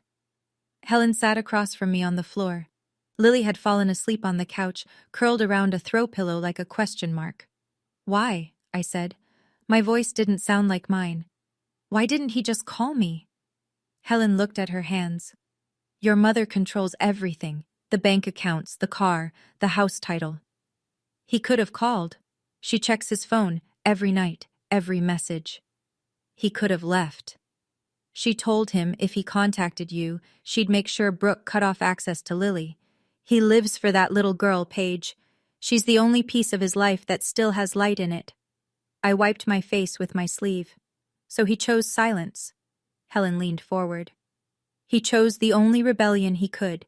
Every photo in that album, taken on days he told your mother he was going to Home Depot, every dollar sent from my account so it wouldn't show on their statements, every card written at my kitchen table at 6 a.m. before your mother woke up." I looked at the sleeping child on my sofa, my niece, a person who existed in the world and had my blood in her veins, and I hadn't known her name until 10 minutes ago. "Does my mother know where I live?" Helen hesitated. "I accidentally mentioned your town once. 2 years ago. She said—" Helen stopped. "Tell me." "She said, 'Good, let her rot in that little town. At least she's not here embarrassing us.'" The words landed exactly where they were meant to, but they didn't break me. Not anymore. I'd spent 8 years building a spine that my mother didn't have the blueprints for. "Helen, is there something else in this album?" She looked at me. "Turn to the last page." I know this is getting heavy. If you're watching and this hits close to home, if you've ever felt invisible to the people who were supposed to love you the most, drop a comment. "I see you, Paige." Or if you'd handle this differently, tell me what you'd do. Like this video if you want to see what happens next. Now, the last page of that album. I turned to the last page. It was a photocopy. Slightly grainy, as if someone had pressed the original against a library scanner. A letter, typed, on Grace Community Church stationery, dated 6 years ago.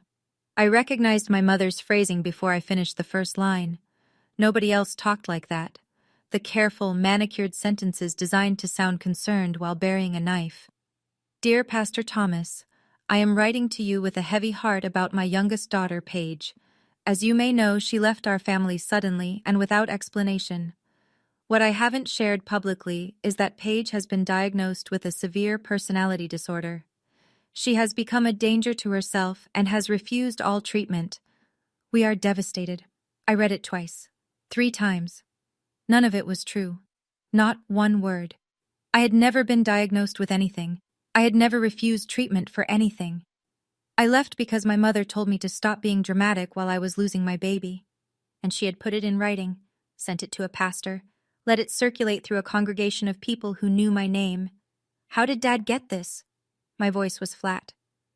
"Pastor Thomas gave him a copy," Helen said quietly. "He kept the original in his office. He told your father it didn't sit right, that a mother who writes a letter like that but never once asks the church to visit her daughter or offer help, something didn't add up. Why didn't Dad use this sooner?" Helen looked at the sleeping girl, then back at me. "He was afraid of losing everything, but 2 months ago they found a blockage in his heart. He's scheduled for surgery on the 26th, and he told me, if I don't make it, at least let Paige know she was never forgotten." And then Helen said something that changed everything. "Your mother organized the Christmas Eve service at Grace Community this year." I looked at Helen. "She what?" "She's giving a speech, tonight, about family, forgiveness, and—" Helen paused, choosing her words carefully. "The pain of losing a child who chose to leave." I almost laughed. Almost, but the sound that came out of my throat wasn't laughter. It was something older and sharper. "She's performing," I said. "In a church. On Christmas Eve. She's been rehearsing for a week. The whole congregation will be there. 60, maybe 70 people. The same people who got that letter. The same people who pray for you every month like you're some cautionary tale. I stood up, walked to the window. Outside, the snow was falling harder. The street lamp threw a cone of yellow light across the sidewalk. Somewhere down the block, I could hear carolers. I looked at Lily on the sofa, at the album on the floor, open to the page with the Christmas cards my father had written and never sent, at the photo of him standing alone in the snow outside my clinic, watching me through a window like a man visiting a grave. "I'm not going there to fight her," I said. Helen nodded. "No one's asking you to fight." "Then what are you asking?" She stood, walked over to me, put her hand on my shoulder, gently, the way you touch someone who might shatter. "If you don't go, her version of the story is the only one that survives, and your father, lying in that hospital bed, he'll know he spent 8 years building that album for nothing." I looked at the album again. Then I looked at my phone. Then I did something I hadn't done in 8 years. The phone rang twice before he answered. "Grace Community Church, this is Pastor Thomas." "Pastor Thomas, this is Paige Eisner." A long pause. Not uncomfortable, more like the pause of a man who'd been waiting for a phone call he wasn't sure would ever come. "Paige," his voice softened. "I've been hoping to hear from you." "You have?" "I've been waiting for this call for 6 years, if I'm being honest. I kept that letter your mother sent because it didn't sit right with me. A mother who writes that about her daughter but never once asks me to visit you. Never asks the church to reach out. Never provides a doctor's name or a treatment center. She just wanted people to know her version." My chest tightened, not from pain, from something that felt dangerously close to being believed. "I'm not asking you to take sides, Pastor. I'm not taking sides. I'm standing with the truth. There's a difference." I pressed my forehead against the cold window glass. "Can I come to the service tonight?" "You're always welcome in God's house, Paige. You always have been." I didn't lay out a strategy. I didn't plan an ambush. I want you to understand that clearly. I wasn't going to that church to humiliate my mother or create a spectacle. I was going because for 8 years, a woman had stood at a podium in front of people I grew up with and told them I was broken. And I was going to walk in, whole, standing, breathing, and let my presence be the answer. Helen would take Lily home. She didn't want the child there for what might happen. I agreed. I would go alone. I pulled on my coat, the same navy pea coat I'd worn to work that morning, still smelling like antiseptic and coffee, and drove to Grace Community Church. The parking lot was full. I sat in my car for 3 minutes, engine off, watching people file through the front doors of Grace Community. Families in Christmas sweaters, children carrying candles, an older couple holding hands. Normal people living normal lives, unaware that the woman who organized this evening had spent 6 years lying to all of them about her own daughter. I got out. The air hit my face, sharp, clean, below freezing. My scrubs were still under my coat. I hadn't had time to change. I looked like what I was, a woman who'd just come from work. I walked in through the side entrance. The sanctuary was warm. Candles lined every windowsill. A small orchestra was playing "O Holy Night" near the altar. The pews were packed, 60, maybe 70 people, just like Helen had said. I found a seat in the last row, the very last pew, against the back wall, the same row my father had sat in at my graduation. I kept my head down, folded my hands, tried to breathe. Up front, in the first pew, there she was, my mother, Linda Eisner, 62 years old, silver blonde hair freshly styled, wearing a red silk blouse that probably cost more than my electric bill. She was laughing with the woman next to her, touching her arm the way she always did when she wanted someone to feel special. Beside her, Brooke, 38, blonde, rigid posture, checking her phone. And next to Brooke, a man I didn't recognize. Tall, dark hair, jaw tight. Derek, Brooke's husband. He sat very still, staring at the program in his hands like he was reading something in a language he didn't speak. Then Brooke looked up, turned her head toward the back of the church. And our eyes met. The color drained from her face. Brooke grabbed Derek's arm. I saw her whisper something. He didn't react. She whispered again, more urgently. He still didn't turn around. Then the music faded, and Pastor Thomas stepped to the podium. "Before we continue with our program," he said, "I'd like to invite Linda Eisner to share a few words." Linda has been a pillar of this congregation for many years, and she's prepared something special for us tonight. Applause. Warm, genuine, trusting applause from people who brought casseroles to Linda's house and believed every word she'd ever told them. My mother stood, smoothed her blouse, walked to the podium with the practiced grace of a woman who had rehearsed this in front of a mirror. "Thank you, Pastor." She smiled, that wide, trembling smile she used when she wanted people to see courage through pain. Christmas is about family, about forgiveness, about never giving up on the people you love. She paused, looked out at the audience. Her eyes glistened. "Some of you know that my youngest daughter has been away for many years." Her voice cracked, perfectly timed. "Not a day goes by that I don't pray for her to come home. I left the door open. I never stopped reaching out. But sometimes," she pressed her hand to her chest, "sometimes the people we love choose to walk away, and all we can do is wait." A woman in the third row wiped her eyes. An older man shook his head sympathetically. Someone murmured, "We're praying with you, Linda." I sat in the back row and listened to my mother describe a world that didn't exist, a world where she had reached out, where she had left the door open, where she had done anything at all except hang up the phone while her daughter bled. My hand tightened around the strap of my bag. Brooke stared at the floor. Linda finished to applause. She dabbed her eyes with a tissue. She'd brought one, tucked into her sleeve, pre-folded. Even the tears were staged. She stepped down from the podium, and Pastor Thomas thanked her. People reached out to touch her arm as she walked back to her seat. She accepted each one like communion. Then she turned toward the back of the church. Maybe she felt it. Maybe someone's gaze had shifted. Maybe the air changed. She saw me. Her smile froze. Not faded, froze, like a frame caught mid-projection. Her right foot paused in the aisle.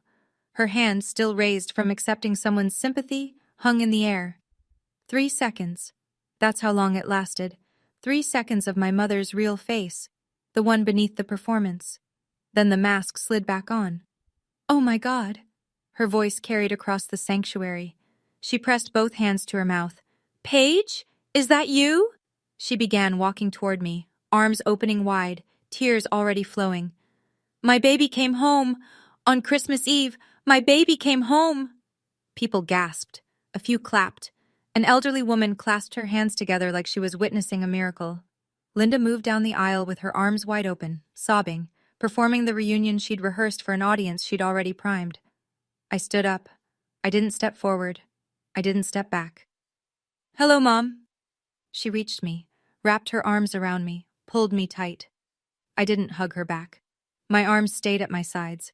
She pressed her mouth to my ear, her voice dropping to a whisper that no one else could hear. Every ounce of warmth vanished. "Don't you dare make a scene. Smile. Now."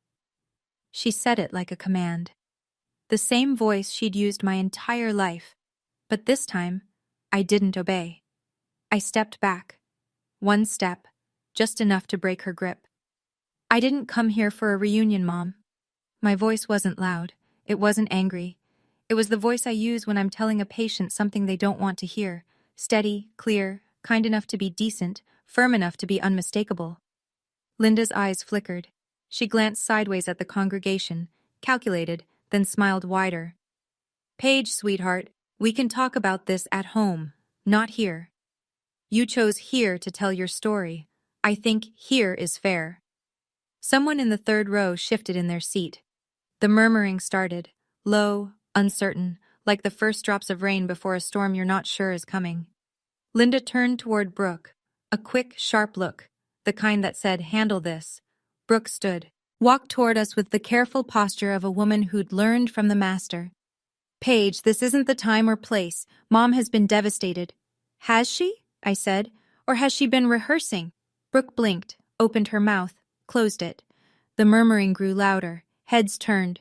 People who'd been reaching for their hymnals were now watching the aisle. Linda drew herself up.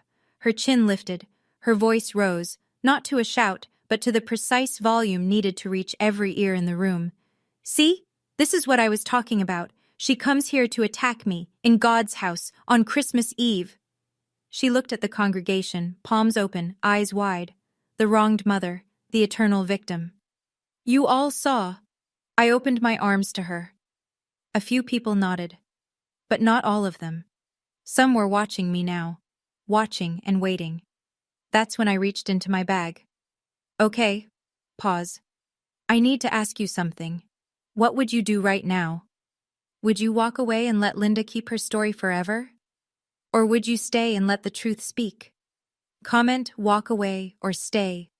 I want to know. And if you haven't subscribed yet, this is the moment. Because what happens next is the part I've waited 8 years to tell. Now, back to the church. I pulled out the album, set it on the back of the pew in front of me. I didn't raise it in the air. I didn't slam it down. I just held it, leather-bound, cracked at the spine, with my father's handwriting on the cover. I didn't come to attack you, Mom. I kept my voice even, conversational, like I was telling her the weather. I came because Dad asked me to. Linda's face shifted. Something behind her eyes recalculated. Your father? What are you talking about? Did you know he was at my graduation? Back row, right about where I'm standing now. I opened the album to the first page and turned it so the people nearest to me could see. The grainy photo of the auditorium, the empty seats, the lone figure holding a phone camera. Did you know he sent money every month so I could finish school? Did you know he wrote me a Christmas card every single year and never mailed them because he was afraid of you? Silence, not the comfortable silence of a church at rest. The heavy, airless silence of a room full of people realizing they might have been lied to. That's ridiculous, Linda said.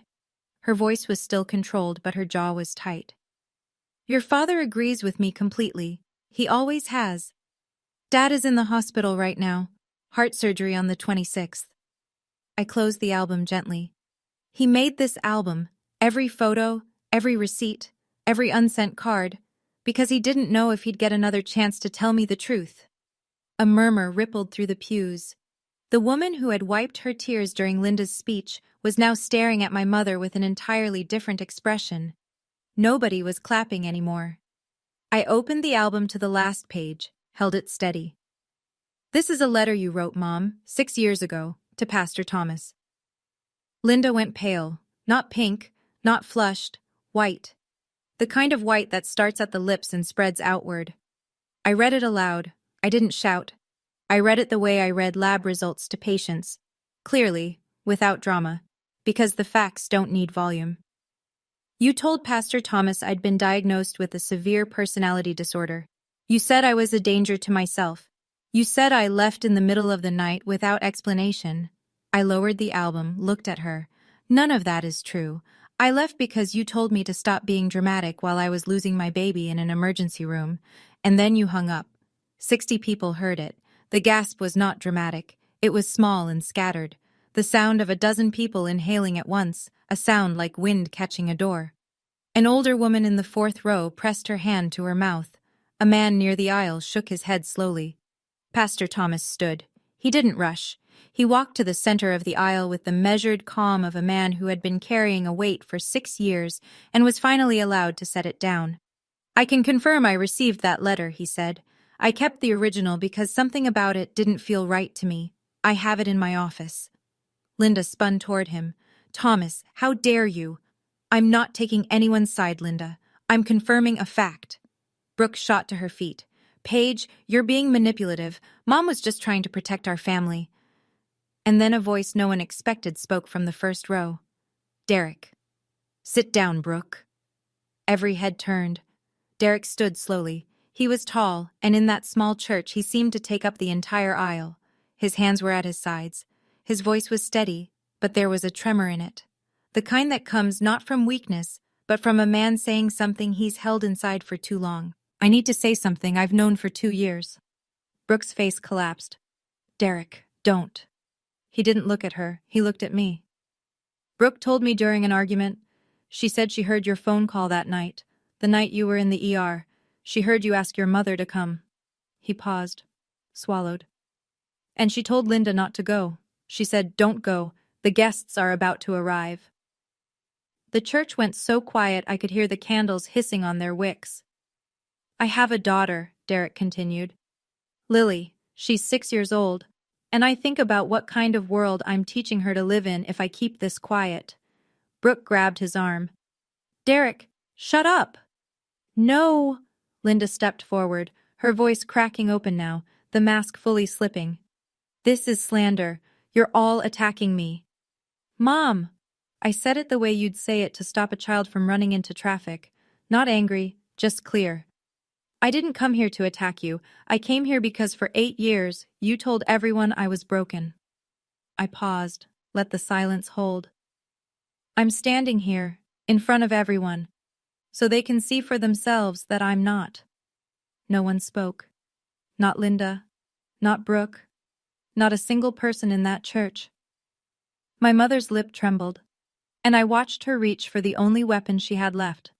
Then my mother did the one thing I never expected. She didn't apologize. She didn't cry. She didn't fall to her knees or beg for forgiveness. That would have required her to admit she was wrong, and Linda Eisner, in 62 years of living, had never once admitted she was wrong. Instead, she turned to the congregation, slowly, deliberately, and she said, "You're all going to believe her?" Her voice was ice. "After everything I've done for this church? I organized the bake sales. I ran the Christmas drive. I was here every single Sunday while she jabbed a finger in my direction without looking at me, was off doing God knows what in some town nobody's heard of." Nobody responded. Fine. She straightened her blouse, lifted her chin. Fine. If that's how it is. She turned to the first pew. Brooke, we're leaving. Brooke didn't move. For the first time in 38 years, Brooke Eisner Caldwell did not stand when her mother told her to stand. She sat with her hands in her lap and her eyes on the floor, and she didn't move. Linda looked around the room, at the faces she'd cultivated for years, the women she'd organized potlucks with, the men she'd sat beside at fundraisers. Not a single one of them stood to leave with her. She walked up the aisle alone. Her heels clicked against the stone floor. At the door, she stopped, turned, looked at me one last time. "You always were ungrateful." "Merry Christmas, Mom," I said. She pushed through the heavy wooden door. A gust of December air rushed in, cold and sharp and clean. Snow swirled across the threshold. And then the door closed behind her, and she was gone. The candles on the windowsills flickered from the draft, then steadied, then burned still. For a moment, nobody moved. Then Pastor Thomas walked to me. Not quickly, with the unhurried warmth of a man who'd been a shepherd for 30 years and knew that sometimes the most important thing is simply showing up. "Welcome home, Paige," he said. And he shook my hand. Behind him, a woman stood from the fifth pew. Ruth Adler, 81 years old. I remembered her from childhood. She used to bring lemon bars to every church picnic and call all the kids sugar. She walked straight to me and put her arms around my shoulders. "I'm so sorry, honey. We believed her. We shouldn't have." I hugged her back. "You believed what you were told. That's not your fault." Others followed, one by one. Not everyone. Some stayed in their seats, uncertain, caught between the story they'd believed for years and the one standing in front of them. I didn't blame them. Belief is a heavy thing to rearrange in a single evening, but enough people came. Enough to fill the silence my mother had left behind. When the crowd thinned, I looked at the first pew. Brooke was still sitting there. Derek was beside her, not touching her, not comforting her, just sitting. I walked over, stood in front of my sister. She looked up. Her mascara had run. She looked smaller than I remembered. "I'm not going to pretend I'm okay with what you did," I said. "But I'm not going to hate you either, not tonight." Brooke opened her mouth, her chin wrinkled. Her voice came out like something squeezed through a crack. "I'm sorry." "Saying it is the easy part," I told her. Then I turned and walked to the side exit of the church, into the cold, toward my car. I had somewhere to be. The hospital was 40 minutes away. I drove through empty streets with the radio off. The windshield wipers beat a rhythm against the snow. Steady, patient, relentless. The same rhythm my father had kept for 8 years. I arrived at Hartford County Medical at 10:15 on Christmas Eve. The parking lot was almost empty. The lobby smelled like floor cleaner and artificial pine. A nurse at the desk recognized me. I'd done a rotation here years ago. "Room 412, she said. He's been awake all night. I think he's waiting for someone. I took the elevator, walked down the hall, stood outside room 412 and looked through the glass. Richard Eisner, 66 years old, lying in a hospital bed with an IV in his arm and a heart monitor beeping softly beside him. His hair was thinner than I remembered. His face was gray, but his eyes, open, alert, fixed on the door. Those were the same eyes that had looked at me across dinner tables for 26 years, trying to apologize without words. I pushed the door open, stepped inside. We looked at each other. For the first time in 8 years, my father and I were in the same room. No distance, no camera zoom, no rubber-banded album between us. I set the album on the edge of his bed. "I got your gift, Dad." His face crumpled, not dramatically. Slowly, the way a dam breaks when the water has been pressing against it for so long that it doesn't explode, it just gives way. I should have been braver, Paige. Every single day, I should have been braver. I took his hand. It was thin and warm. "You were there," I said. "In every back row, in every envelope, you were there." He cried. I'd never seen my father cry before, not once in my whole life. "I'm not ready to forgive everything," I told him, "but I'm here, and I'm not leaving." "That's enough," he said. "That's more than enough." We sat together for a long time. The heart monitor beeped. Snow hit the window in soft ticks. Somewhere down the hall, a nurse was humming Silent Night. Eventually, Richard spoke again, quietly, like a man sharing a secret he'd been rehearsing for months. "I need to tell you something else." I squeezed his hand. "Okay." 6 months ago, I contacted a lawyer, through Helen. Your mother doesn't know. I waited.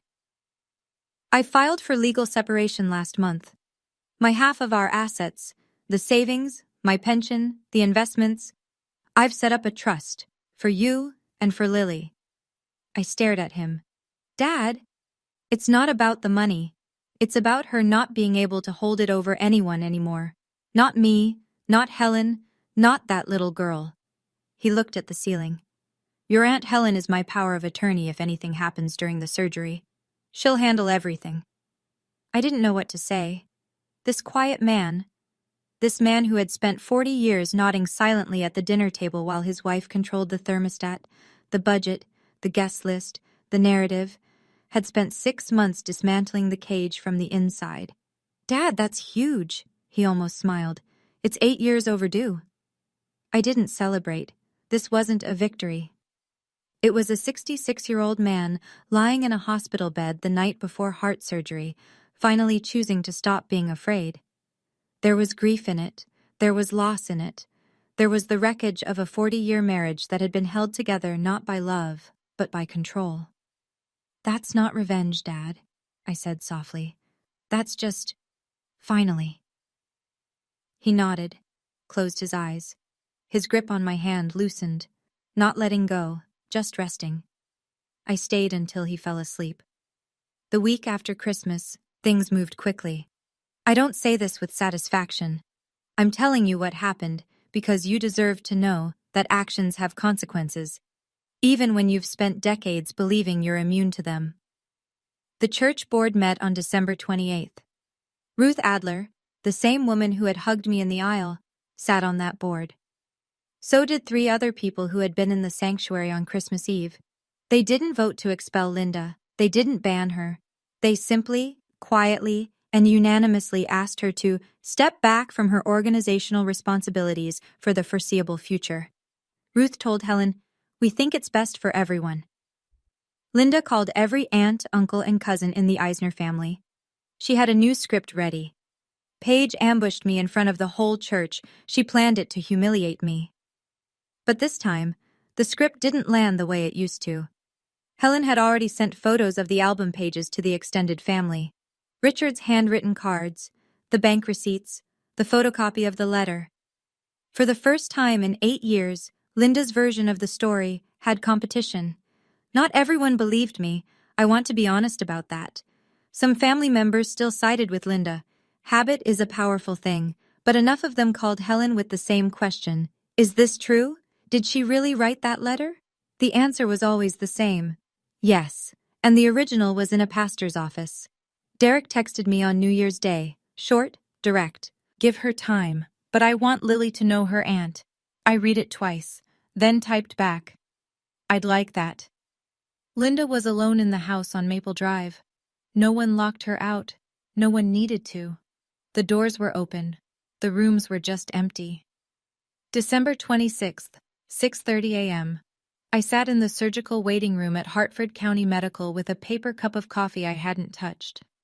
Helen sat beside me, knitting something. A scarf, I think. The needles clicking softly. She always needed her hands busy when she was afraid. I was wearing my scrubs. Not because I was working, but because they were the only clothes that felt right. I'd spent 10 years in these clothes, standing on the other side of operating room doors, telling families to breathe, to wait, to trust the team. Now I was the family. Now I was the one being told to breathe. The surgery was scheduled for 4 hours, coronary artery bypass. The surgeon, Dr. Reeves, had explained the risks the night before, and I had nodded along, understanding every clinical word and feeling none of the clinical calm. Hour 1. Helen knitted. Hour 2. I paced. Hour 3. I sat down and stared at the scuff marks on the floor and thought about all the years I had missed. Birthday dinners I was never invited to. Sunday phone calls that never came. A father who drove 4 hours to sit in the back row of an auditorium and then drove 4 hours home without saying a word. Hour 3 and 47 minutes. Dr. Reeves walked through the double doors, mask around his chin. Surgery went well. He's strong. He'll be in recovery within the hour. Helen dropped a stitch. She didn't care. She grabbed my arm and laughed the way people laugh when they've been holding their breath for too long. I cried. And for the first time in 8 years, I didn't cry alone. When Richard opened his eyes in recovery, I was there, sitting in the chair by the window, the chair that had been empty the last time I woke up from surgery. He saw me, smiled. "You're still here." "I'm still here, Dad." 1 week later, I drove to Aunt Helen's house to pick up a casserole she'd made for Richard's homecoming. That's what she told me anyway. I think she just wanted me in the same room as Lily again. The girl was sitting at Helen's kitchen table, coloring. She looked up when I walked in and her whole face changed, not excitement exactly, but recognition, like she'd been waiting. "Hi, Aunt Paige." "Hi, Lily." She went back to coloring. I sat across from her and watched her work, tongue between her teeth, crayon gripped tight, completely absorbed. After a few minutes, she folded her paper in half, pressed the crease with her palm, and slid it across the table to me. I opened it. 2 figures drawn in crayon. One tall, one small. Holding hands. The tall one had brown hair and a blue jacket. My peacoat, I realized. The small one had yellow hair and a red bow. Underneath, in the careful, oversized letters of a child learning to write, Aunt Paige plus me. My throat closed. "Lily, did Grandpa tell you about me?" She nodded, matter of fact, like it was the most obvious thing in the world. "Grandpa shows me your picture every night before bed. He says you're the bravest person he knows." I looked at the drawing. Then I looked at Helen, who was standing in the doorway wiping her eyes with a dish towel. 8 years. I'd spent 8 years believing I'd been erased. That I existed nowhere in my family's memory. That I'd been written out of the story so completely that no one even remembered there was a story to tell. But in a 6-year-old girl's bedroom, a girl I'd never met, there was a picture of me on the wall. I was never truly alone. I just didn't know it yet. People ask me that question. You know the one. Every time I tell this story, someone asks, "Did you forgive your mother?" Here's my answer, and I need you to sit with it, because it's not the neat, ribbon-tied ending people want. Forgiveness isn't a gift you give someone who hurt you. It's a decision you make so the hurt stops living rent-free in your chest. And I'm not there yet. I might never be. And that is okay. I haven't spoken to Linda since Christmas Eve. She hasn't called. She hasn't written. She hasn't shown up at my door with an apology or a casserole or a Bible verse about prodigal daughters. The silence between us used to feel like a wound. Now it feels like a wall I built on purpose. And I'm not tearing it down until someone gives me a reason to. With Brooke, I'm open. But open has conditions. I told Helen to pass along a message. I'll talk to your niece when she's ready to be honest. Not before. I don't need her apology. I need her to change. No response yet. Maybe there won't be. Maybe there will be. I can live with either. With my father, we're building. Slowly. One phone call a week. One visit a month. He comes to my apartment, and I make him soup, and he sits on my couch and watches me work on patient charts and doesn't say much. Sometimes he falls asleep. Sometimes we talk. It's not perfect. It's not fixed. But it's real. And real is more than I've had in a very long time. I decided something that night in the church. Something I carry with me every single day now. Blood doesn't override behavior. I decide who gets access to my life. I decide who earns the chair at my table. And I set it for myself first. This Christmas was different. I didn't sign up for the overnight shift. For the first time in 8 years, I wasn't at the clinic on December 25th. I was home. My apartment still has the creaky stairs and the drafty windows. But the table, the small kitchen table where I used to eat cereal alone at 7 a.m., had 3 extra chairs pulled up to it. Richard sat on the couch. He's thinner now, and slower. But his color is good, and his doctor says the bypass is holding. He was helping Lily hang a paper snowflake on the tree, my tree, which this year was 5 feet tall and had more ornaments than branches. Helen was in the kitchen, doing what Helen always does, feeding people. The whole apartment smelled like garlic and rosemary and something chocolate cooling on the counter. Derek had brought Lily that morning. He and Brooke are separated now. That's not my story to tell, and I won't pretend to know all the reasons. But he stood in my doorway, handed me a bag of Lily's things, and said, "Thank you for letting her be here." I said, "Thank you for bringing her." Brooke sent a card, 2 words inside. "I'm sorry. I don't know if that's a beginning or an ending. I don't know if she means it the way it needs to be meant." But I put the card on my windowsill, next to a photo of my father at my graduation, printed from the album, framed in a $5 frame from the pharmacy. Lily sat on the floor, drawing. She draws constantly now. Every picture has 2 people holding hands. I looked around the room, small, warm, imperfect, full. Last Christmas, a little girl knocked on my door holding a book. This Christmas, she's sitting on my living room floor, drawing pictures of the 2 of us. Some stories don't have neat endings, but this one has a beginning. And that's enough. If you're still here, and I hope you are, I want to say something directly to you, not as a character in a story, as a person. If you recognized any of this, the favoritism, the gaslighting, the way a parent can smile for the room while gutting you behind closed doors, I want you to know something. Walking away isn't giving up. Walking away is sometimes the bravest thing you'll ever do. I know because I did it at 26, alone, in a hospital gown, and it saved my life. And if there's someone who's been loving you from the back row, someone you didn't know was there, don't be too proud to let them in when they finally step forward. My father isn't perfect. He was quiet when he should have been loud. He was careful when he should have been reckless, but he showed up, in every way he could. And when it mattered most, he made sure I knew. You deserve a seat at your own table, not the back row, not the leftover chair, not the folding seat they pull out of the garage when they've already set the places for everyone else. The seat you built, the seat you earned, the seat you set for yourself. My name is Paige Eisner. I'm 34 years old. I'm a nurse practitioner. I have a cat named Olive, an apartment with drafty windows, and a niece who draws pictures of us every single day. This was my story. Thank you for listening. If this story stayed with you, I'd love to hear yours. Comment below. Have you ever had to walk away from family to find peace? Or did someone love you from the back row without you knowing? Hit subscribe if you haven't already, and check the description for more stories like this one. Merry Christmas wherever you are, whenever you're watching this.